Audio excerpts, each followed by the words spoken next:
Buenos días, mi nombre es Verónica Sauer, soy investigadora de la Experimental de Las Breñas. El área o disciplina en el cual me desempeño es la parte de manejo de suelos. Hoy vamos a hacer un análisis de cuál es la situación que les va a tocar afrontar a los productores de la zona como consecuencia de este exceso de precipitaciones que ocurrió en la región.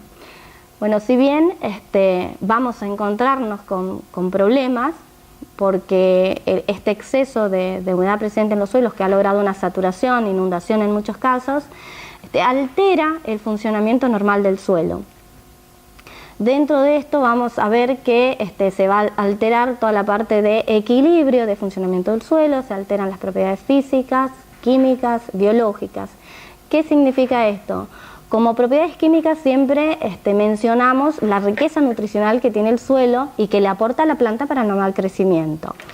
Cuando se dan estas condiciones de exceso de saturación o exceso de humedad en el suelo, producen un lavado de los nutrientes, aquellos que se denominan que son más lixiviables, es decir, lavables. Entonces el exceso de humedad provoca el lavado sobre todo de el nitrógeno bajo la forma de nitrato, que es así como la planta lo toma, otro de los nutrientes móviles también, y que va a empezar a mostrar algún tipo de déficit, es el azufre.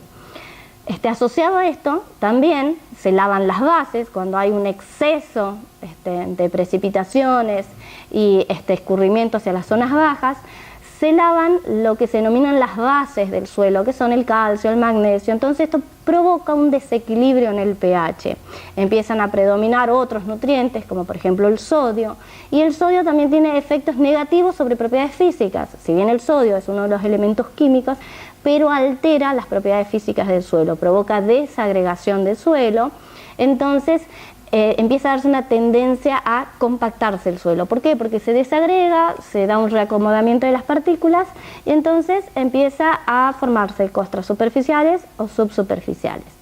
Pero siguiendo con estos cambios en la parte química, había dicho que si se lavan las bases, el suelo puede acidificarse.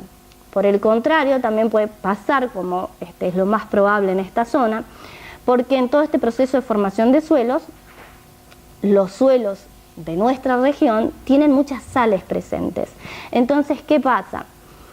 Con esta ocurrencia de precipitaciones, cuando el agua empiece a perderse, empieza a evaporarse del suelo, va a arrastrar consigo todas las sales que están presentes en el suelo, y esas sales se van a ir acumulando en la superficie del suelo, creando manchones salinos. Estos manchones salinos también pueden modificar la condición de pH, es decir, que el suelo empiece a alcalinizarse o peor aún, sodificarse, es decir, que empiece a haber demasiado sodio presente, con las consecuencias de la desagregación de suelo. Entonces, eso sería las consecuencias de los cambios químicos que puedan darse, consecuencia de este exceso de precipitaciones. También va a modificarse la profundidad de la napa.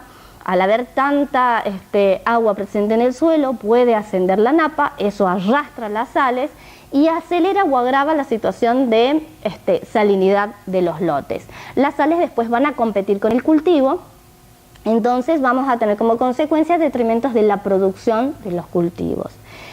Cuando hablamos de las propiedades físicas, principalmente vamos a hacer hincapié en lo que es pérdida de la agregación del suelo. ¿Por qué? El hecho de que los suelos estén mucho tiempo bajo agua hace que el agua va a tener como un efecto desagregante, entonces se va a ir perdiendo la materia orgánica, el suelo se va a desagregar. Como nuestros suelos mayormente son franco-limosos, son partículas muy chiquititas, se desagregan y empiezan a colmatarse. Y pueden dar después esto consecuencia de formación de costras superficiales. Entonces, esto va a impedir de que, ocurridas nuevas precipitaciones, ese agua tenga movimiento descendente en el suelo, sino que va a escurrir y va a ir agravando el problema de arrastre, erosión en el suelo.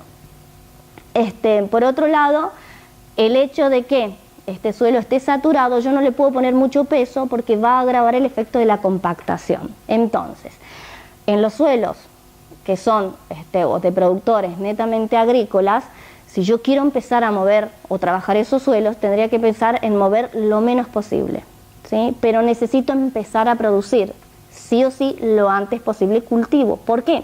Porque los cultivos van a ayudar a que se consuman esos excesos de agua presente en el suelo. Voy a capitalizar materia orgánica porque voy a tener un buen volumen de rastrojo y esos rastrojos van a proteger el suelo. Porque si no, de lo contrario, si no tengo producción de cultivo, dijimos que las condiciones de anoxia o falta de oxígeno van a ir, primeramente, se va a ir muriendo toda la fauna presente en el suelo. Las raíces también, como las raíces respiran, van a ir muriendo, consecuentemente va a morir la parte aérea del cultivo. Me voy a quedar con suelos muy desprotegidos. Entonces, sí o sí, primera medida, tratar, a medida que el agua vaya cediendo en el lote, tratar de introducir cultivos para que se active todo eso y empiece a darse el normal equilibrio del suelo. En aquellos productores que son mixtos o ganaderos, ¿sí? Primera recomendación es disminuir la carga, ¿sí? Ya ahí tendremos que manejar cargas diferenciales. Las altas cargas, ¿sí? Alta carga animal por hectárea, que nos provocaría un aceleramiento de la compactación del suelo. Entonces, empezar a producir pasturas, estamos en una época donde podemos lograr implantar, más con la humedad presente, lograr implantar con éxito cultivos, en el caso de los netamente agrícolas, hacer cultivos de cobertura o ya empezar con cultivos de invierno como el trigo, ¿sí? Es decir, aquellos que vamos a obtener un rédito económico. En los productores mixtos, sí o sí, instalar pasturas y disminuir la carga para evitar las compactaciones. Son varias las medidas que tenemos que tener en cuenta ante esta situación o este panorama que tenemos. En la parte de producción de cultivos, como para ir repasando, dijimos que va a haber cambios químicos. Todos los nutrientes que eran lavables se han perdido porque se han ido en profundidad, se lavaron, se perdieron por escurrimiento. Entonces, para empezar a producir cultivos, tengo que pensar también en lo posible en una fertilización. Una recomendación es, estamos en una buena época, implantar cultivos de cobertura para de esta manera capitalizar en los aportes de carbonos en el suelo. Son varias las cositas que hay que tener presente que justamente son consecuencia del estado de excesos hídricos presentes en los suelos.